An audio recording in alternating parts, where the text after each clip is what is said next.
Today we are going to discuss the second classification of turnover ratios or activity ratios, that is debtor turnover ratio or receivables turnover ratio. നമ്മൾ previous ക്ലാസ്സിൽ stock turnover ratio എന്താണെന്ന് പഠിച്ചു, അതിൻ്റെ problem ചെയ്തു. ഇന്ന് നമ്മൾ discuss ചെയ്യാൻ പോകുന്നത് ഡെപ്റ്റർ ടേൺ ഓവർ റേഷ്യോ അല്ലെങ്കിൽ റിസീവബിൾ ടേൺ ഓവർ റേഷ്യോ എന്താണ്, അതായത് സ്റ്റോക്ക് ടേൺ ഓവർ റേഷ്യോസിൻ്റെ second classification. Okay, debtor turnover ratio എന്തായിരിക്കും? സ്റ്റോക്ക് ടേൺ ഓവർ റേഷ്യോ എന്താണെന്ന് മനസ്സിലാക്കിയ ശരിക്കും നമുക്ക് ഡെപ്റ്റർ ടേൺ ഓവർ റേഷ്യോ പറയാൻ സുഖമാണ്. എന്താണ് ഡെപ്റ്റർ ടേൺ ഓവർ റേഷ്യോ അല്ലേ? ഡെപ്റ്റേഴ്സ് എത്ര പെട്ടെന്നാണ് ക്യാഷായിട്ട് കൺവേർട്ട് ആവുന്നത് എന്ന് മെഷർ ചെയ്യുന്ന റേഷ്യോ ആണ് എന്ത്? ഡെപ്റ്റേഴ്സ് ടേൺ ഓവർ റേഷ്യോ അല്ലെങ്കിൽ റിസീവബിൾ ടേൺ ഓവർ റേഷ്യോ എന്ന് പറയുന്നത്. Okay, debtor turnover ratio is a ratio of net credit sales and average debtors including bills receivable. അതായത് average debtors plus average bills receivable എന്ന് പറഞ്ഞാൽ average debtors including bills receivable എന്ന് പറയാം. Okay, അപ്പോൾ debtor turnover ratio is a ratio that measures the relationship between net credit sales and average debtors including bills receivable. Okay, അപ്പോൾ എന്താണ് ഈ debtor അല്ലേ? Already നിങ്ങൾക്ക് അറിയാവുന്നതായിരിക്കും, എന്തായാലും പറയാം. എന്താണ് ഡെപ്റ്റർ? എന്താണ്, എങ്ങനെയാണ് ഒരു ഓർഗനൈസേഷനിൽ ഡെപ്റ്റർ ഉണ്ടാവുന്നത്? നമുക്കറിയാം, ഒരു കമ്പനീൻ്റെ അല്ലെങ്കിൽ ഓർഗനൈസേഷൻ്റെ സോഴ്സ് ഓഫ് റവന്യൂ എന്ന് പറയുന്നത്, മെയിൻ സോഴ്സ് ഓഫ് റവന്യൂ എന്ന് പറയുന്നത് സെയിൽസ് ആണ് അല്ലേ? പ്രോഡക്റ്റ് പ്രൊഡ്യൂസ് ചെയ്ത് അത് സെയിൽ ചെയ്യുമ്പോഴാണ് അവർക്ക് റവന്യൂ കിട്ടുന്നത് അല്ലേ? ഈ പ്രോഡക്റ്റ് സെയിൽ ചെയ്യുന്ന സമയത്ത് എല്ലാവരും റെഡി ക്യാഷിന് അവരുടെ കമ്പനിയിൽ നിന്ന് ഗുഡ്സ് വാങ്ങിക്കണമെന്നില്ല. ചില ആളുകൾ എന്ത് ചെയ്യും? കടത്തിന് വാങ്ങും അല്ലേ? അതായത് എന്താണ്, ഞാനിപ്പോൾ ഒരു കസ്റ്റമറാണ്, ഞാൻ എന്ത് ചെയ്യണം, ഒരു ഓർഗനൈസേഷനിൽ പോയിട്ട് എന്താണ് 1 lakh rupees പ്രോഡക്റ്റ് ക്രെഡിറ്റിന് വാങ്ങുകയാണ്. ഞാൻ അവരോട് പറയുകയാണ്, ഞാനൊരു 1 year ഒരു 3 months കഴിഞ്ഞിട്ട് നിങ്ങൾക്ക് എൻ്റെ ക്യാഷ് തരാം, അല്ലെങ്കിൽ ഒരു 1 month കഴിഞ്ഞിട്ട് തരാം എന്ന് പറഞ്ഞിട്ട് ക്രെഡിറ്റിന് നമ്മൾ എന്ത് ചെയ്യും? ഗുഡ്സ് വാങ്ങും. അങ്ങനെ ക്രെഡിറ്റിന് കൊടുക്കുന്ന സമയത്ത് അവരെ പറയുന്ന പേരാണ് ഡെപ്റ്റർ എന്ന് പറയുന്നത്. ആരാണോ ക്രെഡിറ്റിന് സാധനം വാങ്ങുന്നത് അവരാണ് ഡെപ്റ്റർ എന്ന് പറയുന്നത്. എന്താണ് ഈ ഡെപ്റ്റർ? എന്താണ്, കമ്പനിക്ക് അല്ലെങ്കിൽ ഓർഗനൈസേഷൻ എന്താണ് ക്യാഷ് കൊടുക്കാനുള്ളവരാണ് അല്ലേ? കടത്തിന് സാധനം വാങ്ങി കൊണ്ടുവരാണ്. അവരെന്ത് ചെയ്യും? കമ്പനിക്ക് ക്യാഷ് കൊടുക്കേണ്ട ആൾക്കാരാണ് എന്ത്? ഡെപ്റ്റർ എന്ന് പറയുന്നത്. അപ്പോൾ ചിലപ്പോൾ എന്ത് ചെയ്യും, ഞാൻ കടത്തിന് വാങ്ങുമ്പോൾ അവർക്ക് എന്താണ്, ചിലപ്പോൾ അവർ പറയും ഒരു ബില്ല് ഇഷ്യൂ ചെയ്യാൻ പറയും. അപ്പോൾ ഞാൻ എന്ത് ചെയ്യും, ഒരു ബില്ല് ഓഫ് എക്സ്ചേഞ്ചിൽ പോയി ഒരു ബില്ല് ഉണ്ടാക്കിയിട്ട് എന്ത് ചെയ്യും, അത് കമ്പനിക്ക് കൊടുക്കും. ആ ബില്ലിൽ പറയും ഞാൻ ഇത്ര മാസം കഴിയുമ്പോൾ ഈ പ്രോഡക്റ്റിൻ്റെ പൈസ ഞാൻ തരാമെന്ന് പറഞ്ഞിട്ട് കൊടുക്കും. അപ്പോൾ കമ്പനി എന്ത് ചെയ്യുക, ആ ബില്ല് റിസീവ് ചെയ്ത് വെക്കും. അപ്പോൾ അതാണ് പറയുന്നത് ബിൽസ് റിസീവബിൾ എന്ന് പറയുന്നത്. അപ്പോൾ നമ്മൾ എന്ത് ചെയ്യും, ഗുഡ്സ് ക്രെഡിറ്റിന് വിൽക്കുന്ന സമയത്ത് ഉള്ള ആൾക്കാരാണ് ഡെപ്റ്റർ എന്ന് പറയുന്നത്. ചിലപ്പോൾ എന്ത് ചെയ്യും, ഒരു ബില്ല് ഇഷ്യൂ ചെയ്യും, അതിനാണ് എന്ത് പറയുന്നത് ബിൽസ് റിസീവബിൾ എന്ന് പറയുന്നത്. അതായത് കമ്പനി അത് വാങ്ങി വയ്ക്കും. ഓക്കെ, അപ്പോൾ എന്താണ് ഡെപ്റ്റർ ടേൺ ഓവർ റേഷ്യോ? എന്താണ് debtor turnover ratio is a ratio which measure the relationship between net credit sales and average debtors including bills receivable. It measures how quickly the debtors are converted into cash അല്ലേ? Debtors എത്ര പെട്ടെന്നാണ് ക്യാഷായിട്ട് convert ആവുന്നത് അല്ലേ? ഇപ്പോൾ ഞാനൊരു company നടത്തുന്ന ആളാണെന്ന് വിചാരിക്കാം. ഓക്കെ, അപ്പോൾ എന്താണ്, എനിക്ക് എന്താണ് ഒരു 10 lakh rupees സെയിൽസ് നടത്തി, 8 lakhs ക്രെഡിറ്റ് ആണെങ്കിൽ അതെനിക്ക് ബുദ്ധിമുട്ടല്ലേ? കാരണം ഈ സെയിൽസ് ചെയ്ത് ക്യാഷ് വന്നതിന് ശേഷമാണ് എനിക്ക് റോ മെറ്റീരിയൽ വാങ്ങാനും എംപ്ലോയേഴ്സിന് സാലറി കൊടുക്കാനൊക്കെ ആ ക്യാഷ് കിട്ടിയിട്ട് വേണം. അപ്പോൾ ക്രെഡിറ്റ് സെയിൽസ് ഒരുപാടുണ്ട് എങ്കിൽ കമ്പനിക്ക് എന്താണ് നഷ്ടമാണ്. അല്ലെങ്കിൽ പെട്ടെന്ന് തന്നെ എന്ത് ചെയ്യണം, ഈ ക്രെഡിറ്റ് സെയിൽസൊക്കെ എന്ത് ചെയ്യണം, അല്ലെങ്കിൽ ഡെപ്റ്റേഴ്സൊക്കെ എന്ത് ചെയ്യണം, ക്യാഷായിട്ട് കൺവേർട്ടായി വരണം. ഓക്കെ, അപ്പോൾ അത് എത്ര പെട്ടെന്നാണ് ഈ ഡെപ്റ്റേഴ്സ് ക്യാഷായിട്ട് കൺവേർട്ടായി പോകുന്നത്, അല്ലെങ്കിൽ ഞാൻ കടത്തിന് സാധനം കൊടുത്തിട്ടുള്ള ആളുകൾ എത്ര ദിവസത്തിൻ്റെ ഉള്ളിൽ അത് ക്യാഷായി എനിക്ക് തരുന്നുണ്ട്, അത് എത്ര പെട്ടെന്ന് അവർ തരുന്നുണ്ട് എന്ന് മെഷർ ചെയ്യുന്ന റേഷ്യോ ആണ് എന്ത്? ഡെപ്റ്റർ ടേൺ ഓവർ റേഷ്യോ അല്ലെങ്കിൽ റിസീവബിൾസ് ടേൺ ഓവർ റേഷ്യോ എന്ന് പറയുന്നത്. ഓക്കെ, സിമ്പിളി പറഞ്ഞാൽ എന്താണ്, ഞാൻ എന്താണ് ഒരു ഓർഗനൈസേഷൻ നടത്തുന്ന ആളാണ്, ഞാൻ കുറേ ഗുഡ്സ് ക്രെഡിറ്റിന് കൊടുത്തു. അപ്പോൾ ഇവരൊക്കെ എനിക്ക് എന്നാണ് ആ ക്യാഷ് തരുന്നത്, എത്ര പെട്ടെന്നാണ് ആ ക്യാഷ് തരുന്നത്, എത്ര ദിവസത്തിന് ശേഷമാണ് അല്ലെങ്കിൽ എത്ര മാസത്തിന് ശേഷമാണ് അല്ലേ? അപ്പോൾ അത് എത്ര സ്പീഡിൽ അത് ക്യാഷായിട്ട് എനിക്ക് കൺവേർട്ടായി വരുന്നുണ്ട് എന്ന് മെഷർ ചെയ്യുന്ന റേഷ്യോ ആണ് എന്ത്? Debtor turnover ratio or receivables turnover ratio എന്ന് പറയുന്നത്. ഇക്വേഷൻ എന്തായിരുന്നു? Net credit sales divided by average debtors plus average bills receivable. അതിന് നമുക്ക് എന്ത് പറയാം? Average debtors including bills receivable എന്ന് പറയാം. ഓക്കെ, നെറ്റ് ക്രെഡിറ്റ് സെയിൽസ് എന്ന് പറഞ്ഞാൽ എന്താണ്? എത്ര രൂപയ്ക്കാണ് നമ്മൾ ക്രെഡിറ്റിന് ഗുഡ്സ് കൊടുത്തിട്ടുള്ളത്, അതാണ് എന്ത്? Net credit sales. സിമ്പിളി പറഞ്ഞാൽ എന്താണ്, നമ്മൾ കടത്തിന് കൊടുത്തിട്ടുള്ള സാധനങ്ങളുടെ അല്ലെങ്കിൽ ഗുഡ്സിൻ്റെ വില എത്രയാണ്, അല്ലെങ്കിൽ സെയിൽസ് എത്രയാണ്, അതാണ് എന്ത്? നെറ്റ് ക്രെഡിറ്റ് സെയിൽ എന്ന് പറയുന്നത്. ഓക്കെ, അപ്പോൾ നെറ്റ് ക്രെഡിറ്റ് സെയിലിൻ്റെ ഇക്വേഷൻ പറയുന്നത് net credit sale is equal to gross credit sales minus sales return. Gross credit sales minus sales return. Gross credit sale is equal to total sales minus cash sales അല്ലേ? അപ്പോൾ ഈ equation എനിക്ക് പഠിക്കേണ്ട ആവശ്യമൊന്നുമില്ല, logically ചിന്തിച്ചാൽ തന്നെ നമുക്ക് പ്രോബ്ലത്തിൽ നിന്ന് എന്ത് ചെയ്യാൻ പറ്റും? നെറ്റ് ക്രെഡിറ്റ് സെയിൽസ് നമുക്ക് ഐഡൻറ്റിഫൈ ചെയ്യാൻ സാധിക്കും. ഫോർ എക്സാമ്പിൾ ആയിട്ട് പറയുകയാണെങ്കിൽ ടോട്ടൽ സെയിൽസ് 10 lakh അല്ലേ? ക്യാഷ് സെയിൽസ് 5 lakh റിട്ടേൺ വരുന്നത് സെയിൽസ് റിട്ടേൺ വരുന്നത് 1 lakh. ഇങ്ങനത്തെ ക്വസ്റ്റ്യൻ തന്നു എന്ന് വിചാരിക്കുക. നമുക്ക് ക്വസ്റ്റ്യനിലേക്ക് വേണ്ടത് നെറ്റ് ക്രെഡിറ്റ് സെയിൽസ് ആണ്. അപ്പോൾ ഇത് നോക്കിയാൽ തന്നെ നമുക്ക് അതിൻ്റെ ആൻസർ കിട്ടും. എങ്ങനെയായിരിക്കും? ആകെ 10 ലക്ഷം രൂപേൻ്റെ സെയിൽ നടത്തിയിട്ടുണ്ട്. അതിൽ 5 ലക്ഷം രൂപ ക്യാഷ് സെയിലാണ്. അതിൽ 1 lakh rupees ഗുഡ്സ് റിട്ടേൺ ആയിട്ട് വന്നിട്ടുണ്ട്. അപ്പോൾ ഇതിൽ ക്രെഡിറ്റ് സെയിൽ എത്ര? എങ്ങനെ കാണാം? 1 lakh നിന്ന് ആദ്യം എന്ത് ചെയ്യണം? 1 lakh നിന്ന് ആദ്യം എന്ത് ചെയ്യണം? ക്യാഷ് സെയിൽസ് കുറയ്ക്കണം അല്ലേ? ടോട്ടൽ സെയിൽസ് 10 ലക്ഷമാണ്. 10 ലക്ഷത്തിൽ നിന്ന് 5 ലക്ഷം പോയാൽ ബാക്കി 5 ലക്ഷം എന്തിന് വിറ്റതായിരിക്കും? ക്രെഡിറ്റിന് വിറ്റതായിരിക്കും അല്ലേ? അതിൽ നിന്ന് എന്ത് ചെയ്യണം? റിട്ടേൺ കുറയ്ക്കണം അല്ലേ? 1 ലക്ഷത്തിൻ്റെ ഗുഡ്സ് തിരിച്ചു വന്നിട്ടുണ്ട്. അപ്പോൾ റിട്ടേൺ കുറച്ചാൽ ബാക്കിയുള്ള 4 ലക്ഷമായിരിക്കും എന്ത്? ക്രെഡിറ്റ് സെയിൽ എന്ന് പറയുന്നത്. ഓക്കെ, അതാണ് ഇവിടെ ഇക്വേഷനിൽ വരുന്നത്. ആദ്യം എന്ത് ചെയ്യണം? നമ്മൾ ഗ്രോസ് ക്രെഡിറ്റ് സെയിൽ കാണണം. ഗ്രോസ് ക്രെഡിറ്റ് സെയിൽ എങ്ങനെ കാണുക? Total sales minus cash sales. 10 lakh minus 5 lakh. അപ്പോൾ നമുക്ക് ഇതിൻ്റെ 5 lakh കിട്ടി. ഗ്രോസ് ക്രെഡിറ്റ് സെയിൽ കിട്ടി. Then net credit sale is equal to gross credit sales minus sales return. Gross credit sale നമുക്ക് എന്ത് കിട്ടി? 5 lakh കിട്ടി. 5 lakh minus 1 lakh that's equal to 4 lakh. അത് കടത്തിന് എത്രയാണ് വിറ്റത് കണ്ടുപിടിക്കുക, അത്രയേ ഉള്ളൂ. അപ്പോൾ നമ്മൾ എന്ത് ചെയ്താൽ മതി? ടോട്ടൽ സെയിൽസിൽ നിന്ന് എന്ത് ചെയ്താൽ മതി? ടോട്ടൽ എത്രയാണ് സെയിൽസ് വന്നിട്ടുള്ളത് അതിൽ നിന്ന് റിട്ടേണും അതുപോലെ തന്നെ ക്യാഷ് സെയിൽസും കുറച്ചാൽ നമുക്ക് എന്ത് കിട്ടി? ക്രെഡിറ്റ് സെയിൽസ് കിട്ടി. ഇത്ര ആലോചിച്ചാൽ ക്വസ്റ്റ്യനിൽ ടോട്ടൽ സെയിൽസും ക്യാഷ് സെയിൽസും ടോട്ടൽ സെയിൽസും ക്യാഷ് സെയിൽസും റിട്ടേൺ തന്നിട്ടുണ്ട് എങ്കിൽ ടോട്ടൽ സെയിൽസിന് എന്ത് ചെയ്താൽ മതി? ക്യാഷ് സെയിൽസും റിട്ടേണും കുറച്ചാൽ നമുക്ക് ബാക്കിയുള്ള എന്തായിരിക്കും? ക്രെഡിറ്റ് സെയിൽസ് ആയിരിക്കും, കടത്തിന് വിറ്റതായിരിക്കും. ഓക്കെ, അപ്പോൾ ഇക്വേഷൻ പഠിക്കണം നിർബന്ധമൊന്നുമില്ല. ഓക്കെ, അത് മനസ്സിലാക്കി വെച്ചാൽ മാത്രം മതി. ഓക്കെ, അപ്പോൾ net credit sales is equal to എന്താണ്? Gross credit sales minus sales return. Gross credit sale is equal to total sales minus cash sales. ഇത് നമുക്ക് വേണ്ട ആവറേജ് ഡെപ്റ്റേഴ്സ് ആണ്. ആവറേജ് ഡെപ്റ്റേഴ്സ് എങ്ങനെയായിരിക്കും കാണുക? എങ്ങനെയായിരിക്കും? Opening debtor plus closing debtor divided by 2. അപ്പോൾ average bills receivable എങ്ങനെയായിരിക്കും? Opening bills receivable plus closing bills receivable divided by 2. എളുപ്പമാണല്ലേ? ഇതിനിവിടെ സ്റ്റാൻഡേർഡ് പറയുന്നുണ്ട് 7 times. ഇവിടെ യൂഷ്വലി എന്താണ്? ഡെപ്റ്റർ ടേൺ ഓവർ റേഷ്യോക്ക് ഒരു ഫിക്സഡ് സ്റ്റാൻഡേർഡ് ഒന്നും പറയുന്നില്ല. നമുക്ക് അങ്ങനെ കറക്റ്റായിട്ടൊരു സ്റ്റാൻഡേർഡ് പറയാനൊന്നും പറ്റില്ല. പക്ഷേ ഇവിടെ യൂഷ്വലി നമുക്ക് എന്ത് പറയാം? ഒരു 7 times ആണെങ്കിൽ നമുക്ക് സാറ്റിസ്ഫാക്ടറി ആണ് എന്ന് പറയാം. ഒരു ഫിക്സഡ് സ്റ്റാൻഡേർഡ് ആയിട്ടൊന്നല്ല പറയുന്നത്. നമുക്കൊരു ഫിക്സഡ് സ്റ്റാൻഡേർഡ് ആയിട്ട് കറക്റ്റായിട്ട് ഇവിടെ പറയുന്നില്ല. പക്ഷേ യൂഷ്വലി നമുക്ക് എന്ത് പറയാം? ഒരു 7 times ഒക്കെ ഉണ്ടെങ്കിൽ സാറ്റിസ്ഫാക്ടറി ആണെന്ന് പറയാം. ഓക്കെ, അപ്പോൾ എന്താ പറയുന്നത്? ഡെപ്റ്റർ ടേൺ ഓവർ റേഷ്യോ നമ്മൾ മെഷർ ചെയ്യുന്നത് എന്തിനാണ്? എത്ര പെട്ടെന്നാണ് ഈ ഡെപ്റ്റേഴ്സിന് നമ്മൾ ക്യാഷായിട്ട് കൺവേർട്ട് ചെയ്യാൻ പറ്റുന്നത് എന്ന് മനസ്സിലാക്കുന്ന റേഷ്യോ ആണ് എന്ത്? ഡെപ്റ്റർ ടേൺ ഓവർ റേഷ്യോ അല്ലെങ്കിൽ റിസീവബിൾ ടേൺ ഓവർ റേഷ്യോ എന്ന് പറയുന്നത്. എന്താ പറയുക? നെറ്റ് ക്രെഡിറ്റ് സെയിൽസിൻ്റെയും ആവറേജ് ഡെപ്റ്റേഴ്സ് ഇൻക്ലൂഡിംഗ് ബിൽസ് റിസീവബിളിൻ്റെയും റിലേഷൻഷിപ്പാണ് മെഷർ ചെയ്യുന്നത്. ഇക്വേഷൻ എന്ന് പറയുന്നത് net credit sales divided by average debtors plus average bills receivable ആണ്. നെറ്റ് ക്രെഡിറ്റ് സെയിൽസ് എന്ന് പറഞ്ഞാൽ എന്തായിരുന്നു? എത്രയാണോ കടത്തിന് വിറ്റത് അത് അല്ലേ? നമ്മൾ എന്ത് ചെയ്താൽ മതി? ടോട്ടൽ സെയിൽസിൽ നിന്ന് ക്യാഷ് സെയിൽസും റിട്ടേണും കുറച്ച് നമുക്ക് എന്ത് കിട്ടും? ക്രെഡിറ്റ് സെയിൽസ് കിട്ടും. അതാണ് ഇക്വേഷനായിട്ട് പറഞ്ഞിട്ടുള്ളത്. Net credit sales is equal to എന്താ പറയുന്നത്? Gross credit sales minus sales return. Gross credit sales is equal to total sales minus cash sales. Then average debtor is equal to opening debtor plus closing debtor divided by 2. Average bills receivable is equal to opening bills receivable divided by plus closing bills receivable divided by 2. Then ക്വസ്റ്റ്യനിൽ നമുക്ക് opening bills receivable അല്ലെങ്കിൽ opening debtors തന്നിട്ടില്ല എങ്കിൽ closing balance നമ്മൾ എന്തായിട്ട് assume ചെയ്യും? Average ആയിട്ട് assume ചെയ്യും. ഇപ്പോൾ ക്വസ്റ്റ്യനിൽ ക്ലോസിംഗ് ഡെപ്റ്റർ മാത്രമേ തന്നിട്ടുള്ളൂ എങ്കിൽ എന്താണ്? Closing debtor is assumed to be average debtors. Closing debtor എന്തായിട്ട് അസ്യൂം ചെയ്യും? ആവറേജ് ഡെപ്റ്ററായിട്ട് അസ്യൂം ചെയ്യും. ക്വസ്റ്റ്യനിൽ എന്താണ്? ഓപ്പണിംഗ് ബിൽസ് റിസീവബിൾ തന്നിട്ടില്ല എങ്കിൽ ക്ലോസിംഗ് ബിൽസ് റിസീവബിൾ എന്തായിട്ട് അസ്യൂം ചെയ്യും? ആവറേജ് ബിൽസ് റിസീവബിൾ ആയിട്ട് അസ്യൂം ചെയ്യും. നമ്മൾ സ്റ്റോക്ക് ടേൺ ഓവർ റേഷ്യോയിൽ ചെയ്ത പോലെ തന്നെ. ഓക്കെ, ഇത് നമ്മൾ പറയാൻ പോകുന്നത് ഡെപ്റ്റേഴ്സ് വെലോസിറ്റി ആണ്. അപ്പോൾ ഡെപ്റ്റർ വെലോസിറ്റി എന്തായിരിക്കും? Debtors turnover ratio expressed in days or months is known as debtors velocity or average collection period. ഈ വേറൊരു പേരാണ് ആവറേജ് കളക്ഷൻ പീരീഡ്. ഇത് മനസ്സിലാക്കി വെക്കണം. ചിലപ്പോൾ എക്സാമിന് ആവറേജ് കളക്ഷൻ പീരീഡ് എന്നൊക്കെയും പറയാം. ചില ക്വസ്റ്റ്യൻ പേപ്പറിൽ കണ്ടിട്ടുണ്ട് compute average collection period. Okay, അപ്പോൾ ഡെപ്റ്റേഴ്സ് വെലോസിറ്റി തന്നെയാണ് എന്ത് പറയുന്നത്? ആവറേജ് കളക്ഷൻ പീരീഡ് എന്ന് കൂടെ പറയുന്നത്. ഓക്കെ, അപ്പോൾ debtors velocity or average collection period is the debtors turnover ratio expressed in days or months, which means എന്താണ്?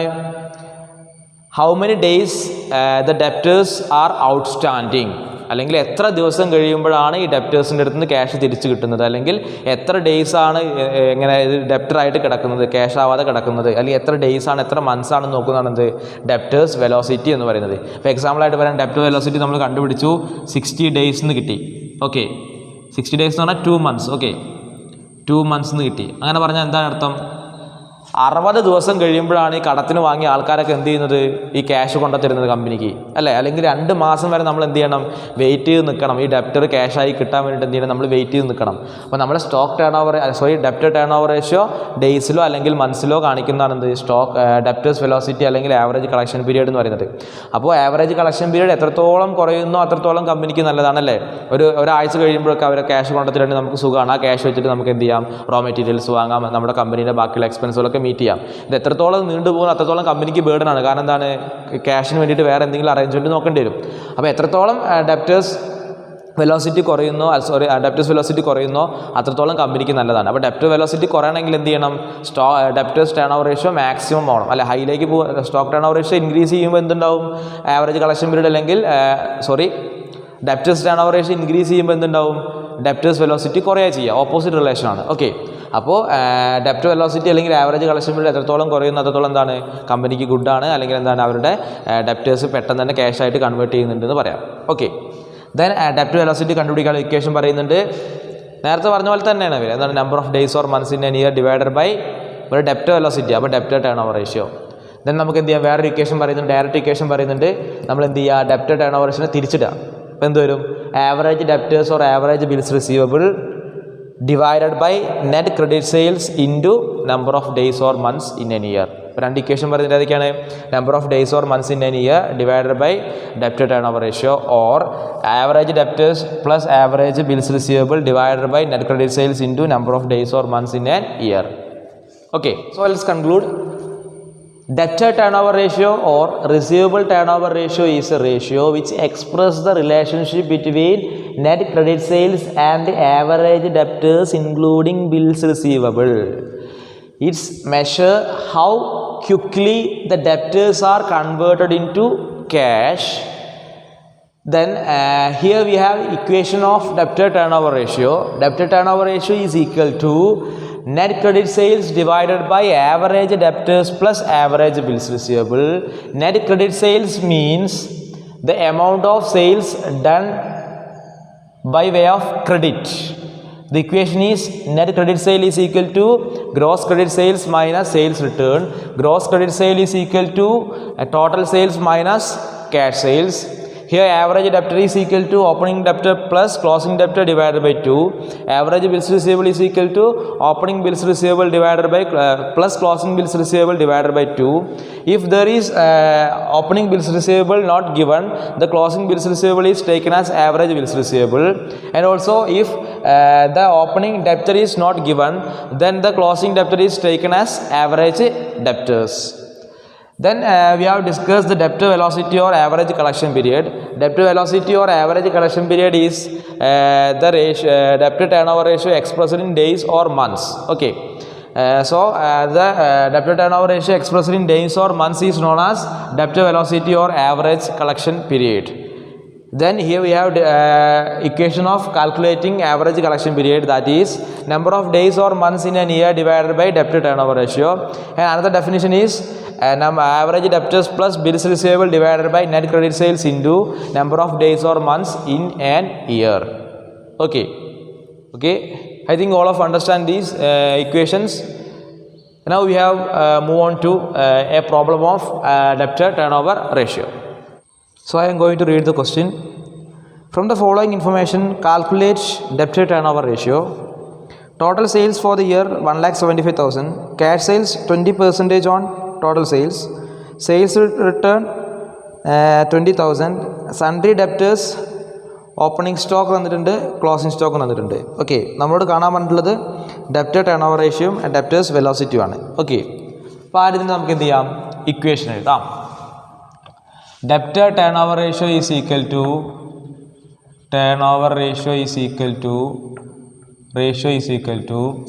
എന്തായിരുന്നു, നെറ്റ് ക്രെഡിറ്റ് സെയിൽ അല്ലേ, net credit sale divided by divided by okay എന്താണ്, average debtors plus average bills receivable. Okay, അതായത് average debtors including average bills receivable. Okay, അപ്പോൾ നമുക്ക് ആദ്യം net credit sale കാണണം അല്ലേ. Net credit sale is equal to എന്തായിരുന്നു equation, net credit sale is equal to gross credit sale അല്ലേ, gross credit sale minus gross credit sales minus sales return. Okay, gross credit sale is equal to എന്തായിരുന്നു? Gross credit sale is equal to sales minus total sales minus cash sales. Okay, ഇതായിരുന്നു equation. നമുക്ക് തന്നിട്ടുള്ള എന്താണ്? ആകെ 1,75,000 രൂപേൻ്റെ sale നടത്തിയിട്ടുണ്ട്. അതിൻ്റെ 20% total sales ആണ്. അതുപോലെ തന്നെ സെയിൽസ് റിട്ടേൺ 20,000 തന്നിട്ടുണ്ട്. ഓക്കെ, അപ്പോൾ ആരെന്ത് ചെയ്യണം? ഗ്രോസ് ക്രെഡിറ്റ് സെയിൽ കാട്ടാം. Sales minus cash sales. Total sales എത്രയാണ്? 1,75,000 മൈനസ് ക്യാഷ് സെയിൽസ് എന്താ പറഞ്ഞത്? 20% of total sales. Total sales എത്രയാണ്? 1,75,000 ആണല്ലേ, ഇൻറ്റു 20%. 1,75,000-ൻ്റെ 20%-ആണെന്ത്? ക്യാഷ് സെയിൽസ് എന്ന് പറയുന്നത്. അപ്പോൾ എത്ര ഉണ്ടാവും? 35,000 മൈനസ് 35,000. That's equal to 1,40,000. 1,40,000. അപ്പോൾ നമുക്ക് എന്ത് കിട്ടി? ഗ്രോസ് ക്രെഡിറ്റ് സെയിൽ കിട്ടി. Therefore net credit sale is equal to 1,40,000 minus that gross credit sale minus sales return. Sales return എത്രയാണ് അവിടെ തന്നിട്ടുള്ളത്? 20,000. That's equal to 1,20,000. അപ്പോൾ നമുക്ക് എന്ത് കിട്ടി? നെറ്റ് ക്രെഡിറ്റ് സെയിൽ കിട്ടി. ഓക്കെ, ഇവിടെ നമുക്ക് ഈ 2 ഇക്വേഷൻ പഠിക്കേണ്ട ആവശ്യമൊന്നുമില്ല, അല്ലാതെ തന്നെ നമുക്ക് മനസ്സിലാവും എന്താണ് ടോട്ടൽ സെയിൽസ് 1,75,000 ആണ്. ക്യാഷ് സെയിൽസ് എന്ന് പറഞ്ഞാൽ 1,75,000-ന് 20%. അങ്ങനെ പറഞ്ഞാൽ എത്രയാണ്? 35,000 ആണ് അല്ലേ. ദെൻ റിട്ടേൺ എന്ന് പറയുന്നത് 20,000 ആണ്. ടോട്ടൽ ആകെ 1,75,000 രൂപയുടെ സാധനം വിറ്റു. അതിൽ നിന്ന് ക്യാഷ് സെയിൽസ് കുറയ്ക്കണം, റിട്ടേണും കുറയ്ക്കണം. അപ്പം നമുക്ക് എന്ത് കിട്ടും? നെറ്റ് ക്രെഡിറ്റ് സെയിൽ ആയിട്ടുള്ള 1,20,000 കിട്ടും. അപ്പോൾ ഇങ്ങനെ ചെയ്ത് വെച്ചാലും മതി, ഇക്വേഷൻ എഴുതി ചെയ്യണമെന്നൊന്നുമില്ല. എന്ത് ചെയ്താൽ മതി? ടോട്ടൽ സെയിൽസിന് എന്ത് ചെയ്യുക? ക്യാഷ് സെയിൽസും കുറയ്ക്കുക, റിട്ടേണും കുറയ്ക്കുക. അപ്പോൾ നമുക്ക് എന്ത് കിട്ടും? നെറ്റ് ക്രെഡിറ്റ് സെയിൽസ് കിട്ടും. അങ്ങനെ ആലോചിച്ച് വെച്ചാലും മതി. ഈ 2 ഇക്വേഷൻ പഠിക്കണമെന്നില്ല. എങ്ങനെ ആലോചിച്ചാൽ ഈ ടോട്ടൽ സെയിൽസിൽ നിന്ന് ക്യാഷ് സെയിൽസും സെയിൽസ് റിട്ടേണും കുറച്ചാൽ എന്ത് കിട്ടും? നെറ്റ് ക്രെഡിറ്റ് സെയിൽ കിട്ടും. ലോജിക്കലി ചിന്തിക്കുക, ആകെ എത്ര സെയിൽ ചെയ്തിട്ടുണ്ട്? 1,75,000 സെയിൽ ചെയ്തിട്ടുണ്ട്. അതിൽ 35,000 റെഡി ക്യാഷ് ആണ് അല്ലേ, ക്യാഷ് വന്ന് വാങ്ങിക്കൊണ്ടായതാണ് അല്ലേ. ദെൻ 20,000 എന്താണ്? സെയിൽസ് റിട്ടേൺ, വാങ്ങിക്കൊണ്ടുപോയ ആൾക്കാർ തിരിച്ചു തന്നതാണ്. അപ്പോൾ ഇത് രണ്ടും കുറച്ചാൽ ബാക്കിയുള്ള എന്തായിരിക്കും? ക്രെഡിറ്റ് സെയിൽ ആയിരിക്കും. 1,20,000. അപ്പോൾ നമുക്കത് കിട്ടി. ദെൻ നമ്മൾ കാണുന്നത് എന്താണ്? ആവറേജ് ഡെപ്റ്റേഴ്സും ആവറേജ് ബിൽസ് റിസീവബിൾ ആണ് നമ്മൾ കാണേണ്ടത്. അപ്പോൾ ക്വസ്റ്റ്യനിൽ ബിൽസ് റിസീവബിൾ ഉണ്ടോ? തന്നിട്ടുണ്ടോ? ഇല്ല, ക്വസ്റ്റ്യനിൽ ബിൽസ് റിസീവബിൾ തന്നിട്ടില്ല. അപ്പോൾ അത് കാണേണ്ട ആവശ്യമില്ല. എന്ത് മാത്രം കണ്ടാൽ മതി? ആവറേജ് ഡെപ്റ്റർ മാത്രം കണ്ടാൽ മതി. ഓക്കെ, അപ്പോൾ average debtor is equal to എന്തായിരിക്കും? Average debtor is equal to opening debtor plus closing debtor അല്ലേ, ഡിവൈഡഡ് ബൈ 2. ഓപ്പണിംഗ് ഡെപ്റ്റർ എത്രയാണ്? ഓപ്പണിംഗ് ഡെപ്റ്റർ ക്വസ്റ്റ്യൻ തന്നിട്ടുണ്ട്. എത്രയാണ്? 8,000. Closing debtor 12,000. അപ്പോൾ 8,000 plus 12,000 divided by 2, that's equal to 10,000. അപ്പോൾ നമുക്ക് എന്ത് കിട്ടി? ആവറേജ് ഡെപ്റ്റർ കിട്ടി. Therefore debtor turnover ratio is equal to എന്തായിരിക്കും? ഇവിടെ ആവറേജ് ബിൽസ് റിസീവബിൾ ഇല്ല, അതുകൊണ്ട് എടുക്കേണ്ട ആവശ്യമില്ല. ഓക്കെ, നെറ്റ് ക്രെഡിറ്റ് സെയിൽ നമ്മൾ കണ്ടുപിടിച്ചിട്ടുണ്ട്. 1,20,000 divided by 10,000. That's equal to 12 times. ഇത് നമ്മൾ എന്ത് ചെയ്യണം? അപ്പോൾ നമുക്ക് ഡെപ്റ്റർ ടേൺ ഓവർ റേഷ്യോ കിട്ടി. ഇനി നമ്മൾ എന്ത് ചെയ്യണം? ഡെപ്റ്റേഴ്സ് വെലോസിറ്റി കണ്ടുപിടിക്കണം. Okay,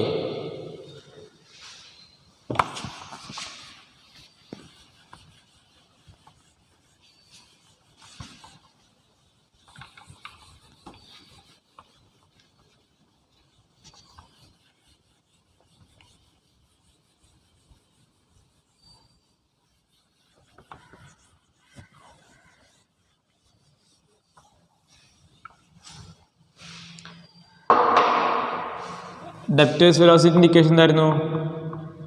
velocity is equal to അല്ലെങ്കിൽ average collection period is equal to 365 or 12 number of days or months divided by debtor turnover ratio അല്ലേ,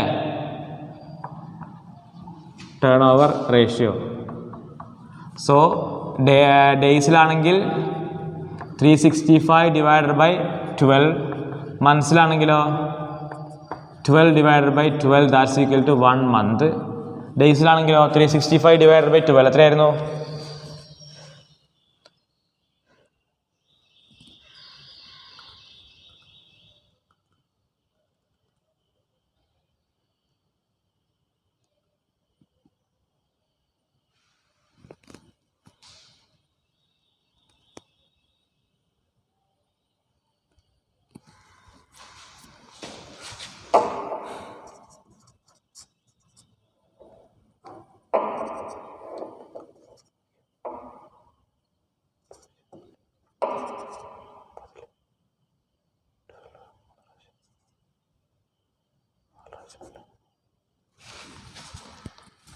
That's equal to 13 point something വരും. അപ്പോൾ 30 days 30.4 ഒക്കെ വരും. 30.4 30 days.